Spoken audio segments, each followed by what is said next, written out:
I think the first thing that's changing is society, and the consumer is boss now, and the consumer is the main media. So it used to be when I was growing up that the media were all powerful. You know, a network television ruled, newspapers used to rule, and so on. And then you had an era where the retailer ruled. Walmart, Carrefour, Tesco, retailer was boss.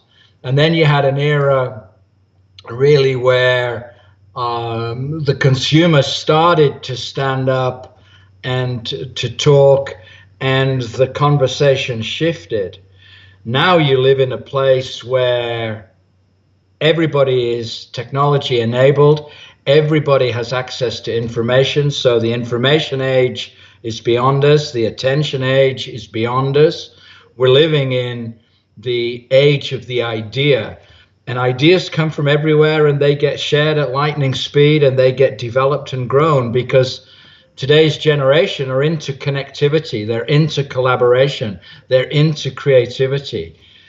So the past model used to keep those compressed, tight, framed, boxed, and premium priced.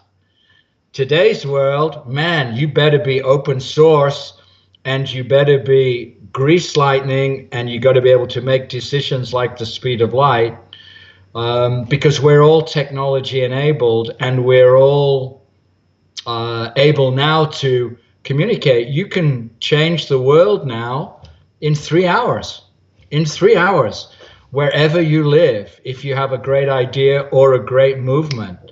And big companies and organizations have found it difficult to move as quickly as people. People are now moving faster. So the most powerful medium now is the recommendation from your friend, not, a super ad from David Beckham or Brad Pitt. It's, it's choom bang, right? So when you think about you keep bringing up the word speed, which is, I guess, a very good segue into talking about branding a little bit. Conventional branding is about earning trust from your customer over time through process and through constant, elements that are kind of throughout the business over and over, which ultimately get associated with the business. Do you feel that branding today has also changed due to this need for instant marketing? Like is a brand really born in like 15 minutes as easy as it is today to create a business, or is it really something that takes a few years like back in the day? I wrote a book called Love Marks, The Future Beyond Brands, that's gone into sort of 20 languages and sold 300,000 hardbacks, right? And that talks about the move away from traditional branding as you described. Traditional marketing as we knew it is dead, right? So the whole stuff you still learn in business school, the whole great tomes that people are still reading, it was fabulous for then, but it's not now, because the role of marketing is not to build a brand. It's not to create awareness, and it's not to create a customer. So Peter Drucker, all these guys were right at the time, but the role of marketing's changed now. It is not to build a brand. The role of marketing is to create a movement, to create a movement. You've got to create something much bigger than a brand, because brands have become commodities, right? If you think about everything is a brand and nothing is a brand. Think about United Airlines this week, right? Yeah, they've got a brand, but are you going to fly them? I doubt it, right? So I think you talk about the future beyond brands. We've designed a very simple graph, and you're either it's just a love-respect axis, love and respect, okay? So if you think about something that has low love and low respect, that would be anybody in the banking industry. That would be many US domestic airlines, many insurance companies. They're commodities, right? Many countries. If you move across to high love, low respect, that would be a fad. And there are fads coming up on the internet every 3 seconds. They peak, boom, trough, peak, boom, trough. No way to make a living out of those, right? You can't catch it fast enough. Then you sit where you were talking before about brands. High respect, but low love. They've good quality, good price, good distribution.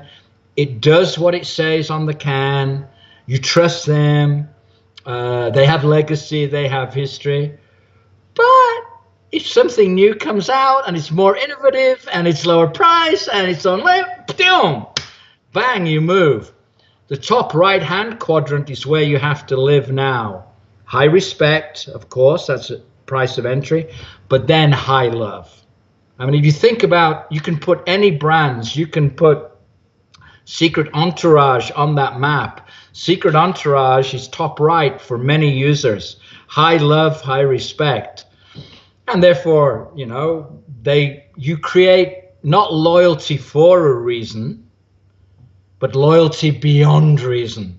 People come back to you every week beyond your price, beyond your delivery, because they have a relationship with you. They're part of that secret entourage movement. And that's the goal of brands today, to become a love mark. You think about Apple and Samsung. Now, Samsung products, the ones that don't explode on airplanes, are pretty good. And they are pretty well priced, and they got pretty good technology. But you know what? Are you really going to trade your iMac or your iPhone or whatever for a Samsung? 70% of people are not, because Apple is not a brand to them. Steve Jobs made it something bigger, although Tim Cook's trying to move it more to being just a brand again, not on purpose, but that's the way it's going. So the future of brands is to create love. To do that, you've got to have three secrets. You've got to have all the quality in this, but consumers want mystery, sensuality, and intimacy. Mystery, sensuality, and intimacy. They want that from a relationship. They want that from a restaurant. They want it from a sports team. They want it from a brand, because they know they can get functional excellence now from a multitude of brands, because everything delivers. They're looking for something that isn't irreplaceable, because nothing is now irreplaceable. But they're looking for something that is irresistible. Irresistible. And they're looking for something that creates loyalty beyond reason. That's the secrets of marketing today. How you're going to do that? Well, it's a creative person's dream, because everybody out there wants to have a conversation about the brand. They want to be involved. There was an idea that storytellers would be the heroes of the 21st century. They won't be. It'll be story sharers that'll be the heroes and heroines, because people don't want to be told a story anymore. They want to be involved in it, like you and I are now. They want to be able to get involved in that conversation, to add their own narrative. Narratives no longer have beginning, middles, and ends, right? You enter the narrative, you leave, you come back, you share it, all at different stages. So if you're a creative person, this is the most exhilarating time to be alive.